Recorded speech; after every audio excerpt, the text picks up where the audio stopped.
ये कहानी है एक ऐसी गरीब लड़की की जो पैसों के लिए सारी हदें पार करके घपाघप की दुनिया में अपनी पहचान बना लेती है। लेकिन घपाघप की दुनिया में जाने के बाद उसके साथ क्या होता है ये जानने के लिए बने रहे वीडियो में। और अगर आपने अभी तक चैनल को सब्सक्राइब नहीं किया हो तो जल्दी से चैनल को सब्सक्राइब कर लीजिए।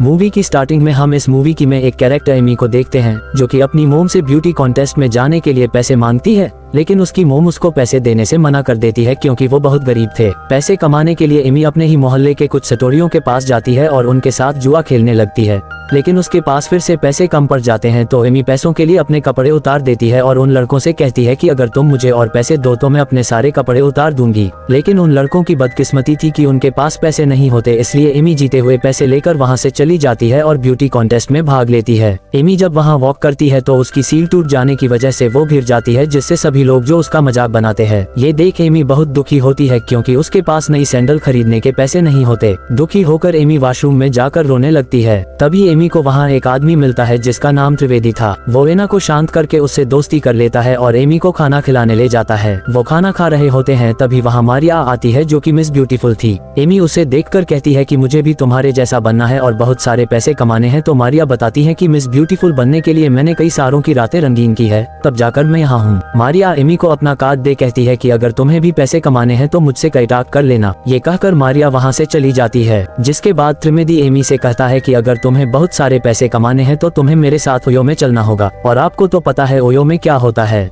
एमी पैसे कमाने के चक्कर में अपनी डुई देने के लिए मान जाती है, जिसके बाद त्रिवेदी उसकी लेने के लिए जाहिर होता है। लेकिन तभी एमी की मोम वहां आकर उनका काम बिगाड़ देती है और त्रिवेदी से कहती है कि मेरी बेटी अभी छोटी है, तुम उसको बचा नहीं सके, मैं तुम पर केस कर दूंगी। लेकिन तभी वह मारिया की मोम में आकर एमी की माँ को समझाने लगती है, लेकिन एमी की माँ किसी की नहीं सुनती और एमी को वहाँ से लेकर चली जाती है। बेचारे त्रिवेदी को तो अब मूठ मारकर ही काम चलाना पड़ेगा।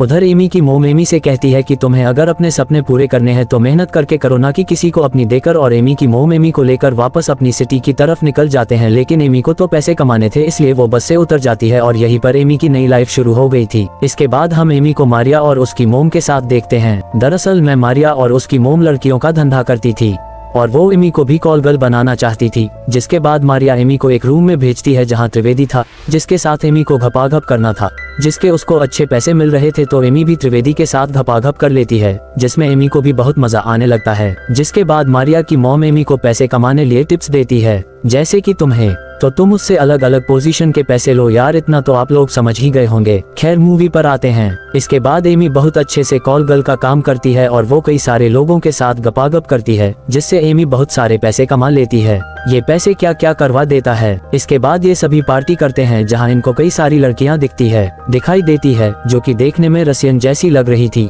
जो कि एक बोट पर जा रही होती है, जिन्हें देखकर एमी समझ जाती है कि ये भी कॉल गर्ल होगी। जिसके बाद एमी मारिया की मोम से कहती है कि हमें अगर बहुत सारा पैसा कमाना है तो इस बोट पर जाना होगा। लेकिन मारिया की मोम कहती है कि तुम अभी इस बोट पर सवारी करने के लायक नहीं हो। ये सुनकर एमी को बुरा तो लगता है, लेकिन तभी एमी को उस बोट पर एक आदमी दिखाई देता है जो कि पैसे वालों के लिए लड़कियां प्रोवाइड करवाता था। ये देख एमी मारिया से कहती है कि अगर हमें पैसे कमाने हैं तो उस आदमी से कांटेक्ट करना होगा। वही सीन शिफ्ट होता है और त्रिवेदी एमी के साथ खेल रहा होता है, लेकिन वो खेलते हुए का वीडियो भी बना रहा था। तो एमी उससे पूछता है कि तुम गप्पा गप करते हुए का वीडियो क्यों बनाते हो। तो त्रिवेदी बताता है कि जब कोई लड़की ना मिले तो वीडियो देखकर अपने हथियार को शांत तो कर सकूं। जिसके बाद सभी एक क्लब में जाते हैं जहाँ एमी को वही बोट वाला आदमी दिखता है, तो एमी उसके पीछे जाती है। ये देख मारिया भी उसके साथ चली जाती है। वो जब उसके पीछे जाते हैं तो उन्हें पता चलता है वो आदमी एक महंगे कसिनो में गया है, वहाँ बस पैसे वाले ही जा सकते हैं। तो एमी भी जो पैसे कमाए थे वो निकाल कर डाल देती है और उस आदमी के साथ गेम खेलने लगती है। वैसे आपको बता दें उस आदमी का नाम सिम होता है। जिसके बाद वो सभी गेम खेलने लगते हैं और लास्ट में एमी सारे पैसे लगा देती है और साथ में सिम से ये भी कहती है कि एक रात आप मारिया के साथ सोच सकते हो, अगर मैं हार गई तो। और एमी हार कर वहाँ से चली जाती है। अगले दिन मारिया सेम के साथ रात गुजार कर वापस आती है तो वो बताती है कि मुझे बहुत मजा आया। दरअसल ये प्लेन एमी का ही था क्योंकि वो सेम के साथ डील करना चाहती थी।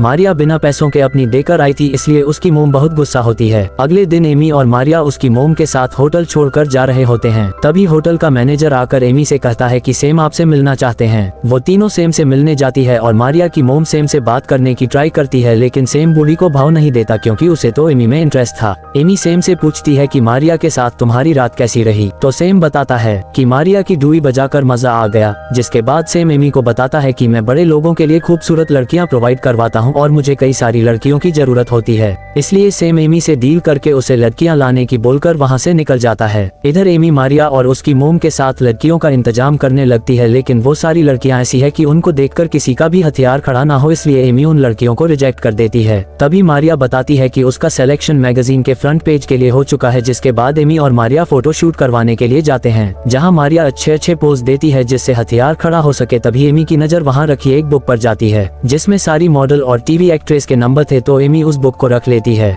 घर आकर उन्हें कॉल करके इंटरव्यू के लिए बुला लेती है और अगले दिन उन सभी हॉट लड़कियों का इंटरव्यू लेने लगती है। मतलब ये कि उन्हें सिखा रही थी कि किसी को भी अपनी डीई कैसे दे और कैसे सामने वाले का हथियार खड़ा करे जिससे वो ज्यादा पैसे दे। ये सब कुछ चल ही रहा था, तभी वहाँ उसकी की मोम भी आ गई थी।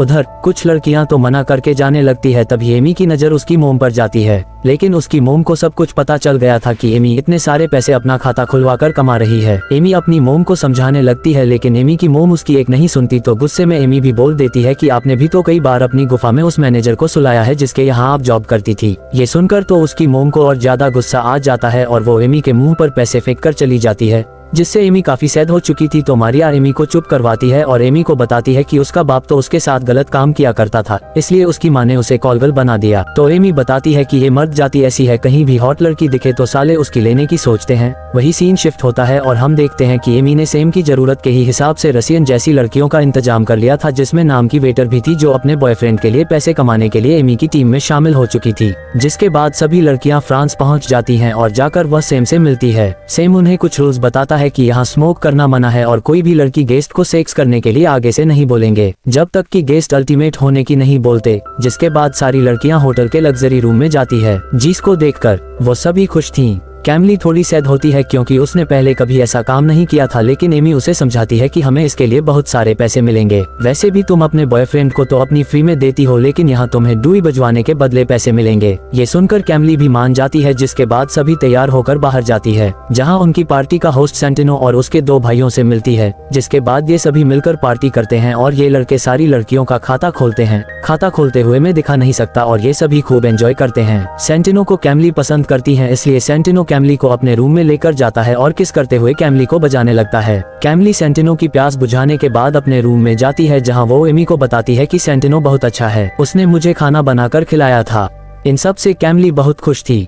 अगले दिन एमी और सैम आपस में बात कर रहे होते हैं, जिन्हें देखकर मिला। मिकी मारिया से कहती है कि हमें सेंटिनो को अपने जाल में फंसाना होगा ताकि हम एमी को छोड़कर बहुत सारे पैसे कमा सकें। जिसके बाद वो दोनों सेंटिनो के पास जाती है, जहां सेंटिनो एक बिजनेस मीटिंग कर रहा था, इसलिए उनसे बाद में बात करने को कहता है। मिकी का वहां कोई जुगाड़ नहीं बैठता, इसलिए वो मारिया से सेंटिनो के साथ बेटे बिजनेसमैन के साथ सोने की बोलकर उन्हें अपने झांसे में लेने को बोलती है। अगले दिन पार्टी में हम देखते हैं कि सेंटिनो दूसरी लड़की को अपनी प्यास बुझाने के लिए लेकर चला जाता है। ये देखकर कैमली को बुरा लगता है क्योंकि वो भी एक रात सेंटिनो के साथ सोई थी। दूसरी तरफ सैम एमी को मेकी और मारिया के बारे में बता देता है कि उन्होंने रूल के खिलाफ जाकर सेंटिनो से बात करने की कोशिश की थी और वो आपस में बात करने लगते हैं। सैम एमी से पूछता है कि तुम्हारे आगे के प्लान्स क्या है, तो एमी बताती है कि मैं बहुत सारे पैसे कमाना चाहती हूँ। बातें करते करते वो दोनों आपस में किस करने लग जाते हैं क्योंकि सैम अपनी पत्नी को प्यार करने लगा था। वहीं हम रूम में देखते हैं वही लड़की जिसको सेंटिनो अपने साथ रूम में लेकर गया था, वो अपने रूम की बातें शेयर कर रही होती है। ये कैसे सेंटिनो ने उसके लिए भी खाना बनाया था, ये सुनकर कैमली को बहुत बुरा लगता है। तभी वहाँ मारिया आती है, जिसकी हालत बहुत खराब थी क्योंकि उसकी मोम के कहने पर उसने सेंटिनो के बिजनेस पार्टनर से मरवाई थी, जिससे वो पूरी तरह टूट चुकी थी।